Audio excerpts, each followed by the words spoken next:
John Wayne Gacy. Active years 1972 to 1978. Confirmed victims 33.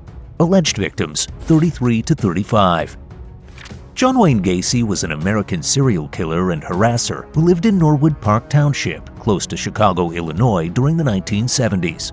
At least 33 young men and boys were victims of harassment, torture, and strangulation by this monster. John Wayne Gacy was well known for playing clowns like Patches or Pogo at parades and hospitals, but his terrible crimes were anything but happy. His reputation as the killer clown stemmed from his public clowning before his crimes were discovered. All of Gacy's known crimes took place in his ranch-style home. On the pretense of performing a magic trick, he would usually entice a victim to his house and trick them into wearing handcuffs. He would then harass and torment his subject before asphyxiating or strangling him with a garrote. 26 victims were buried under the crawl space of his home, while 3 were dumped elsewhere on his property. Gacy was arrested on December 21, 1978, following an investigation into the disappearance of Des Plaines teenager Robert Piest. In 1968, he was convicted of sodomizing a teenage boy in Waterloo, Iowa, and sentenced to 10 years in prison, but he only served 18 months. He claimed his first victim in 1972, twice more by the end of 1975, and at least 30 victims after his divorce from his second wife in 1976.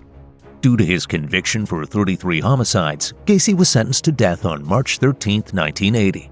On May 10, 1994, he was executed by lethal injection at the Stateville Correctional Center. Pedro Lopez. Active years 1969 to 1980. Confirmed victims 110. Alleged victims 110 to 300 plus. Pedro Alonso Lopez, commonly known as the Monster of the Andes, is a Colombian serial criminal, child harasser, and fugitive who ended at least 110 victims, primarily young women and girls, between 1969 and 1980. Lopez claimed to have claimed more than 300 individuals. He is widely regarded as one of history's most prolific serial offenders. Pedro Alonso Lopez was born in Colombia and was the 7th of 13 children. Pedro stated his mother was an adult worker and he had a rough upbringing owing to the lack of a father role. After being released from jail in 1978 for vehicle theft, Lopez continued roaming around northwestern South America, finally settling in Peru. He later claimed to have ended over 100 females during this time. The majority of them were street teens from indigenous communities. While these allegations are unverified, it is known that Lopez was briefly caught by an Ayacuchoan indigenous tribe in south-central Peru after attempting to kidnap a 9-year-old girl and was later expelled from the country by the authorities. After being deported from Peru, Lopez resumed his crime spree, and while police noticed an uptick in missing people, particularly young girls, in places where he traveled, they believed the disappearances were most likely the result of human trafficking. In April 1980, flash flood struck the district surrounding Ambato, Ecuador, revealing the corpses of numerous young girls who had previously been reported missing. This discovery caused the police to renew their investigations, contributing to Lopez's eventual arrest later that year. While in police detention following his arrest, Lopez originally refused to comply with his interrogation, preferring to stay mute. He eventually began confessing his misdeeds to police captain Pastor Cordova, who had been housed in the same cell as him while pretending to be a prisoner. Lopez claimed to have taken the lives of around 200 people in Ecuador alone, as well as several in Peru and Colombia. Later in 1980, Lopez was convicted and sentenced to 16 years in jail, which was Ecuador's maximum penalty at the time. Following his release, Lopez was deported to Colombia and imprisoned as an illegal immigrant upon arrival before being turned over to Colombian authorities.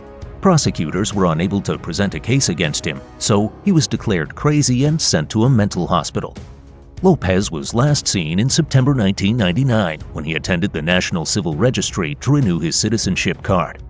This notorious criminal is still wandering the streets and committing crimes, since activities identical to his modus operandi have been documented over the years. Albert DeSalvo. Active years 1962 to 1964. Confirmed victims 13. Alleged victims 13 to 15. Albert Henry DeSalvo was an infamous American offender who harassed his victims before brutally ending their lives. He roamed the streets of Boston, Massachusetts during the early 1960s. DeSalvo confessed to being the Boston Strangler, a serial offender who ended 13 women in the Boston region between 1962 and 1964. However, his confession was dismissed due to a lack of physical evidence, and he was only charged in 1967 with a series of unrelated SA allegations, for which he was convicted and imprisoned until his demise in 1973. DeSalvo's statements to have strangled numerous women were challenged, and there were rages over which crimes he had committed and which he hadn't. By the beginning of the 21st century, advances for DNA collection and analysis allowed for the reinvestigation of some criminal cases. In July 2013, semen recovered around the body of Mary Sullivan, the Strangler's last victim, was compared to DNA acquired from DeSalvo's nephew. Because males that descend from a same male ancestor share common Y DNA, detectives concluded DeSalvo was in fact responsible for Sullivan's death. The DNA match ruled out 99.9% of the remaining population. Later that month, officials excavated DeSalvo's remains and confirmed that the DNA was a match.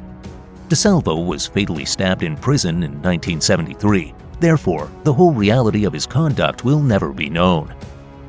Rodney Alcala. Active years 1971 to 1979. Confirmed victims 8. Alleged victims 130 plus. Rodney James Alcala, an American ruthless criminal and convicted harasser, was condemned to be executed in California for 7 confirmed killings between 1977 and 1979. He also pled guilty and received a 25-year to life term for 2 other homicides committed in New York. He was also charged for a murder in Wyoming, but the charges were later withdrawn. While Alcala has been definitively tied to 8 cases, the actual number of victims is unclear and might be as many as 130. Alcala gathered over 1,000 images of women, young girls and boys, many in sexually graphic postures. In 2016, he was accused with the 1977 murder of a lady who appeared in one of his photographs. Alcala is known to have abused one additional photo subject, and investigators believe that others might have been assaulted or harassed as well. In March 2010, the Huntington Beach, California and New York City police departments released 120 of Alcala's images, requesting public assistance in identifying them in order to determine whether any of the women and children he photographed were further victims. Police stated that over 900 further photographs could not be made public due to their extreme explicit nature. In the first several weeks, police said that about 21 women had come forward to identify themselves, and at least 6 families said they felt they recognized loved ones who went missing years ago and were never traced. Dennis Rader. Active years 1974 to 1991. Confirmed victims 10. Alleged victims 10 to 15. Dennis Lynn Rader, popularly known as BTK, is an American serial killer who slaughtered at least 10 people in Wichita and Park City, Kansas between 1974 and 1991. Although Rader occasionally ended or attempted to end men and children, he mostly targeted women. His victims were frequently restrained, sometimes with household objects, and either smothered with a plastic bag or strangled manually with a ligature. In addition, he took belongings from his female victims, including undergarments, driver's licenses, and personal things as a keepsake. On January 15, 1974, 4 Otero family members were tragically ended in Wichita. The remains were discovered by the family's 3 elder children who had been attending school at the time of the murders. After being arrested in 2005, Rader confessed to the Otero killings. He stated that he initially targeted the family 2 months ago when he saw Julie leave to drive her children to school and followed them. Police then discovered Rader's sperm near Josie's partially dressed body, who was 11 years old at the time. Rader later composed a letter which he secreted inside an engineering book at the Wichita Public Library in October 1974, detailing the Otero killings. Dennis Rader pretended to be a family and businessman by day, but he had a dark side that took many people by absolute surprise. For years, he tormented and taunted investigators with written clues describing his method of confining, torturing, and ending victims. He frequently sent insulting letters to police and media outlets outlining his actions in detail. Rader started mailing letters in 2004, following a 13-year gap, which led to his arrest in 2005 and subsequent guilty plea. He is presently serving 10 consecutive life sentences in the El Dorado Correctional Facility. Ted Bundy. Active years 1974 to 1978. Confirmed victims 30. Alleged victims 30 to 50 plus. Theodore Robert Bundy was an American serial offender who abducted, R-worded, and ended hundreds of young women and girls in the 1970s. After more than a decade of refusals and pleading not guilty, he finally admitted to taking 30 lives. However, investigators believe his total number of victims to be greater. Bundy's regular tactic was to pretend to be handicapped or have some kind of physical disability in order to persuade his victim that he needed help or to trick her into thinking he was an authority figure. He would then entice his victim to a car parked in a more isolated spot, bash her senseless, tie her, and drive her to a remote site where she would be harassed, and then brutally take her out. Bundy routinely returned to the bodies of victims he silenced, grooming and performing necrophilic acts on them until decomposition and destruction by wild animals, which prevented any future contact. He chopped off the head of at least a dozen of his victims and kept the severed heads as keepsakes in his apartment. On a few occasions, Bundy broke into homes at night, harassed his victims while they slept, beat them repeatedly with a bludgeon or other heavy object, mutilated and strangled them. In 1975, Bundy was arrested and imprisoned in Utah for aggravated abduction and attempted criminal assault. He then became a suspect in a growing list of unsolved cases across numerous states. Faced with several missing person accusations in Colorado, Bundy staged 2 daring escapes and conducted more assaults in Florida, including 3 more victims before being apprehended in 1978.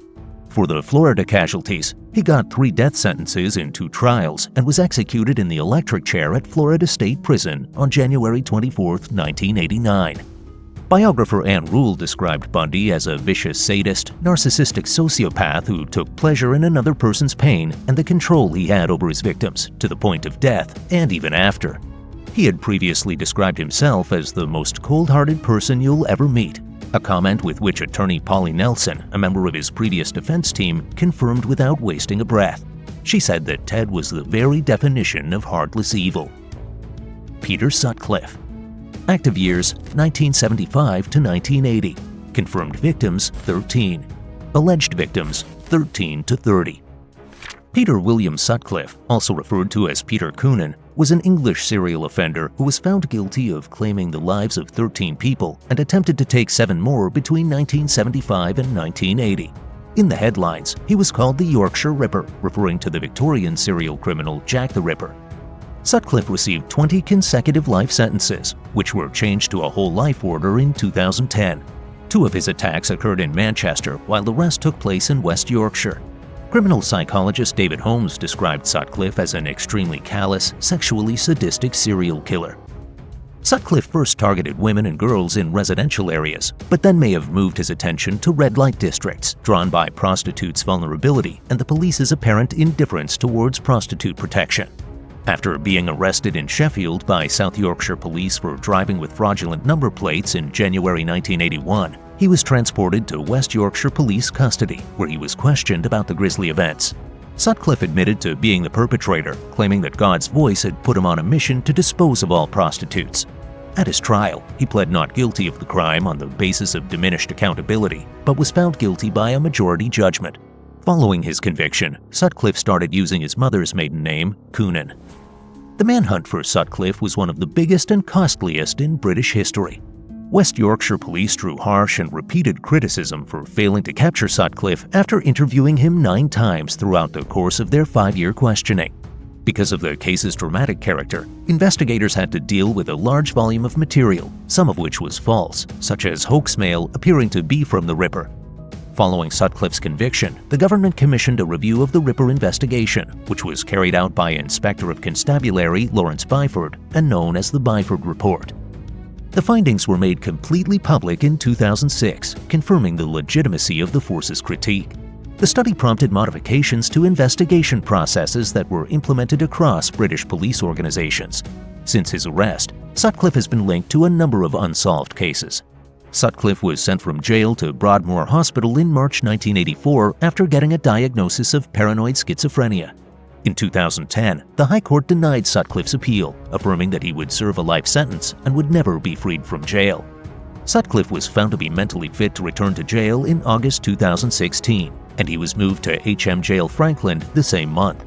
Sutcliffe succumbed in hospital from complications related to diabetes while in prison in 2020, marking the end of one of Britain's most notorious serial offenders. David Berkowitz. Active years 1976 to 1977. Confirmed victims 6. Alleged victims 8 to 10.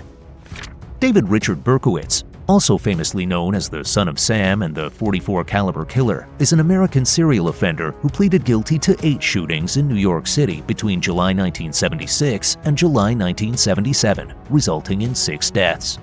Berkowitz was raised in New York City and had previously served in the U.S. Army. By July 1977, he had ended 6 individuals and injured 7 others with a .44 Special Bulldog revolver, terrifying New Yorkers. Berkowitz evaded the largest police manhunt in the city's history, during which he left letters taunting the police and threatening further crimes, which were widely reported in the news.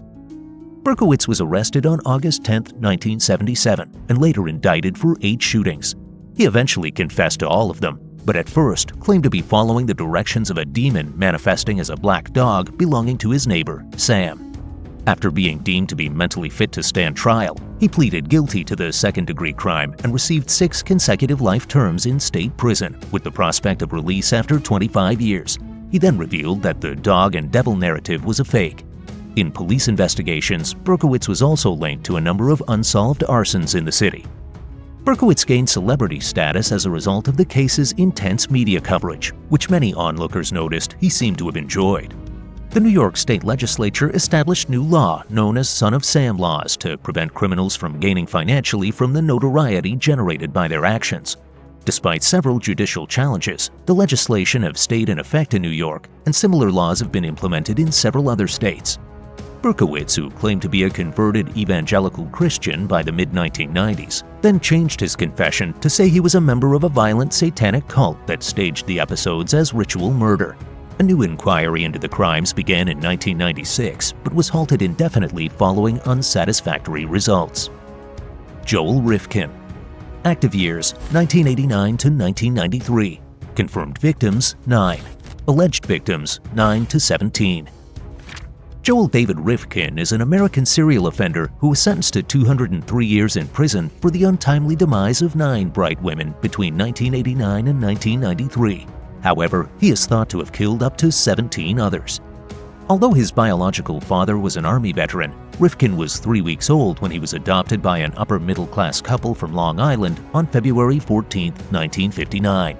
Despite his relatively privileged childhood, Rifkin had a significant learning handicap and a grisly passion for crimes. Rifkin committed his first offense on February 20, 1989, when he took the life of Heidi Balch in his East Meadow home. He then dissected her corpse, taking her teeth and fingers, placing her head in a paint can and leaving it in the woods on a golf club in Hopewell, New Jersey, disposing of her legs farther north and dumping her torso and arms into the East River near New York City. On March 5, 1989, Balch's decapitated head was discovered on the golf course's 7th hole. On April 8, 1989, Balch's legs were discovered in Pequannock Creek in Jefferson Township, New Jersey. Unfortunately, there was no proper technology to identify her remains, and so the discovered parts stayed unrecognized until 2013. It is estimated that Rifkin killed 16 additional women over the next 4 years. Rifkin picked out prostitute Tiffany Bresciani on Allen Street in Manhattan on June 24, 1993, with her pimp and lover, punk rock singer Dave Rubenstein, who informed Rubenstein that she would be returning in 20 minutes. Rubenstein phoned the police after Bresciani failed to return, providing a description of Rifkin's 1984 Mazda pickup vehicle. Less than 2 weeks after her death, Dave Rubenstein self-exited by overdose. Following his arrest in 1993, he was charged in Balch's murder. He was convicted of 9 charges of second-degree crime in 1994 and sentenced to 203 years to life in prison. In 1996, prison officials determined that Rifkin was sufficiently notorious that his presence in the regular jail population may cause problems. He was strapped to his cell at the Attica Correctional Facility for 23 hours each day. Jeffrey Dahmer. Active years 1978 to 1991. Confirmed victims 17. Alleged victims 17 to 20. Jeffrey Lionel Dahmer, popularly known as the Milwaukee Cannibal or the Milwaukee Monster, was an American serial killer and harasser who ended and mutilated 17 men and boys from 1978 to 1991. Many of his later crimes included necrophilia, cannibalism, and the indefinite preservation of body parts, usually all or part of the skeleton. Despite being diagnosed with borderline personality disorder, BPD, schizotypal personality disorder, STPD, and a psychotic condition, Dahmer was ruled legally sane during his trial. On February 17, 1992, he was found guilty of 15 of the 16 crimes he committed in Wisconsin and sentenced to 15 sentences of life in prison. Dahmer was eventually sentenced to a 16th term of life in prison for another crime that occurred in Ohio in 1978. Later discovered by the investigations, Dahmer perpetrated his first crime in Bath Township, Ohio in 1978. In 1987, he committed a second act, and over the next 5 years, he took the lives of a further 15 teenagers and young men, the most of them financially disadvantaged and of African American, Asian, or Latino race. Dahmer claimed the lives of 14 people from various racial minorities, 9 of whom were African American. When asked about racial preference, Dahmer was certain that the ethnicity of his victims was irrelevant to him, and that the body type of a potential victim drew his interest. Dahmer ended the majority of his victims via strangling after administering sedatives. His first victim was taken via a mixture of bludgeoning and strangulation, while his second victim was fatally beaten. In 1990, another of his victims died of shock and blood loss after his carotid artery was severed. 4 of Dahmer's victims who lost their lives in 1991 had holes cut into their skulls through which he pumped hydrochloric acid, or subsequently boiling water into their frontal lobes in an attempt to achieve a permanent unresponsive state. Although previous serial perpetrators had ended a lot more people, Dahmer's acts were especially heinous, involving cannibalism and necrophilia. Dahmer was convicted to 15 consecutive life sentences in February 1992, with a 16th consecutive life sentence added in May for a murder committed in 1978. The circumstances surrounding the crimes sparked heated debate. Some believed that Dahmer's ability to avoid arrest for so long demonstrated that Milwaukee police placed a low emphasis on investigating the disappearances of racial minority victims. At the Columbia Correctional Institution in Portage, Wisconsin, Christopher Scarver, a fellow prisoner, beat Dahmer fatally on November 28, 1994. Richard Ramirez. Active years, 1984 to 1985. Confirmed victims, 14. Alleged victims, 20 plus. Ricardo Leyva Munoz Ramirez, also known as Richard Ramirez and famously titled The Night Stalker, was an American murderer and harasser who committed his crimes in Greater Los Angeles and the San Francisco Bay Area, California. From April 1984 to August 1985, Ramirez claimed at least 14 individuals during separate break-ins, with his crimes typically taking place in the afternoon, earning him the nicknames Night Stalker, Walk-In Killer, and Valley Intruder. He was tried and sentenced to be executed in 1989, but passed away while awaiting execution in 2013. Ramirez's actions were strongly impacted by his unhappy upbringing. Frequently beaten by his father, he suffered brain damage and began consuming narcotics at the tender age of 10. In his early and mid-teens, he developed macabre hobbies inspired by his older cousin, who was a Vietnam War veteran with schizophrenia and PTSD. His cousin used to boast about the war atrocities he had committed and even took the life of his own wife in front of Ramirez when he was 15. Ramirez learned military skills from him, which he subsequently used throughout his heinous crime rampage. Additionally, he had a keen interest in Satanism and the occult. At the age of 22, Ramirez had left his family in Texas and gone to California, where he began to consume narcotics often. He committed several burglaries to finance his dependence on narcotics, many of which were subsequently followed by more serious and brutal crimes. Over a 14-month period, the murder spree scared residents of Greater Los Angeles and eventually the San Francisco Bay Area. However, his first known murder happened in April 1984. This crime was not linked to Ramirez and was not identified as his until 2009. Ramirez made use of an extensive selection of weapons, including firearms, knives, a machete, a tire iron, and a claw hammer. He punched, pistol-whipped, and strangled numerous of his victims, using both his hands, and trampled at least one victim to demise in her sleep, and tortured another by shocking her with a live electrical line. Ramirez also loved tormenting and humiliating his victims, particularly those who survived his attacks or who he clearly refused to end quickly. In 1989, Ramirez was found guilty of 13 charges of homicide, 5 attempted homicides, 11 sexual harassment cases, and 14 crimes related to break-ins. The judge who affirmed his 19 death sentences stated that his actions demonstrated cruelty, callousness, and viciousness beyond any human understanding. Ramirez never expressed regret for his misdeeds. On June 7, 2013, he succumbed to symptoms from B-cell lymphoma while on California's death row. Alexander Pichushkin. Active years 1992 to 2006. Confirmed victims 48.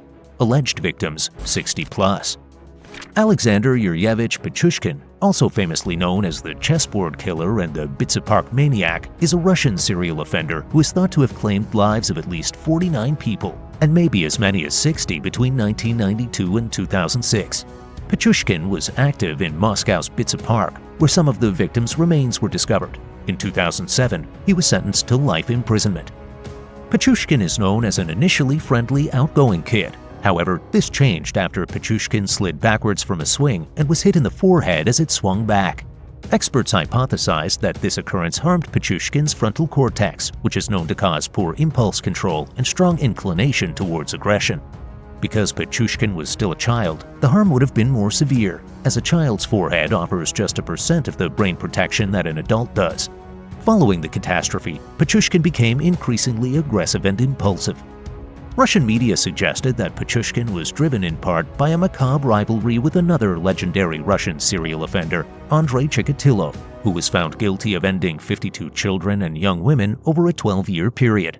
Pichushkin stated that his goal was to end 64 people, the number of squares on a chessboard, hence his popular name. He subsequently backed down from this, claiming that he would have kept committing crimes indefinitely if he had not been stopped.